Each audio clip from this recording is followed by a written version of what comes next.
चतुर बालक। पटना के पास एक वन था। नाम था पिपली कानन। उसमें एक और एक टूटा फूटा भवन खड़ा था।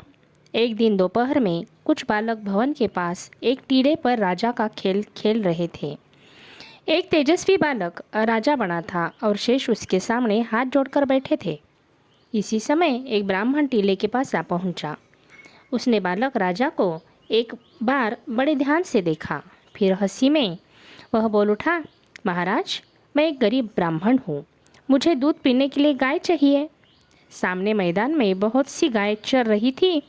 बालक राजा ने उनकी ओर उंगली उठाकर ब्राह्मण से कहा, जाओ, इन गायों में से जितनी गाय चाहो ले लो। ब्राह्मण फिर बोला, लेकिन महाराज, ये गाय तो दूसरों की है। यदि इसके लिए मुझे कोई दंड दे तो?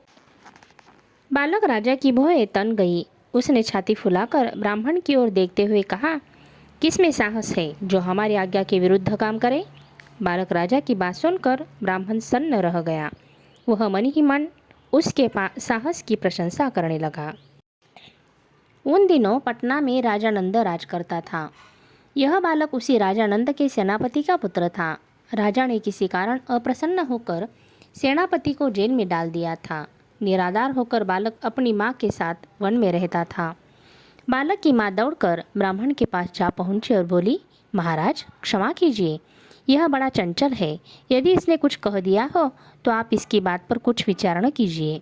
ब्राह्मण ने कहा, तुम इस बालक के लिए चिंता न करो, यह बड़ा होनहार है। तुम्हें इसकी शिक्षा के लिए प्रबंध करना चाहिए। तुम इसे मेरे साथ कर दो, मैं इसे अपने साथ नंद की राज्यसभा में ले जाऊंगा। पहले तो बालक की माँ डर गई, पर जब ब्राह्मण ने धीरज दिया तब उसने बालक को ब्राह्मण के साथ भेज दिया।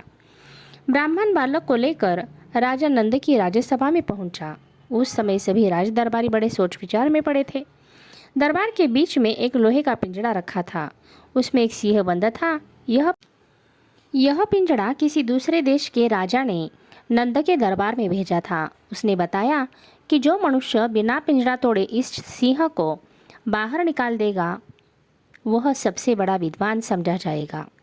राजसभा के बड़े बड़े पंडितों ने बहुत सिर मारा कि किसी की समझ में यह बात न आई कि बिना पिंजड़ा तोड़े सिंह को कैसे बाहर निकाला जा सकता है। बालक पिंजड़े को देखकर कुछ देर तक मन ही मन सोचता रहा। फिर राजा नंद से बोला, महाराज, मैं इस सिंह को पिंजड़े से बाहर निकाल सकता हूँ। राजा ने बालक से पूछा, तू कौन है? राजा का मंत्री बोल उठा, महाराज, यह बागी सेनापति का पुत्र है। राजा नंद क्रोध से लाल हो उठा। वह बोला, अगर तू सिंह को पिंजड़े से बाहर न निकाल सकेगा तो तुझे भी पिंजड़े में डाल दिया जाएगा। बालक ने राजा के सामने अपना मस्तक झुका दिया। इसके पश्चात बालक ने पिंजड़े के चारों ओर आग जला दी। पिंजड़े में जो सिंह था वह मोम का बना हुआ था। आग की गर्मी से पिंजड़े के सब सिखचे गर्म हुए। उसकी गर्मी से मोम का सिंह पिघल कर बाहर निकल आया। बालक की चतुराई से नंद बड़ा प्रसन्न हुआ। उसने बालक से पूछा, कहो, तुम्हें क्या पुरस्कार दिया जाए? बालक के पीछे खड़ा ब्राह्मण बोल उठा, महाराज, इसकी शिक्षा का प्रबंध कर दीजिए। राजा ने बालक को तक्षशिला में पढ़ने के लिए भेज दिया। यह बालक पढ़ लिख कर बड़ा हुआ। आगे वह सम्राट चंद्रगुप्त के नाम से प्रसिद्ध हुआ।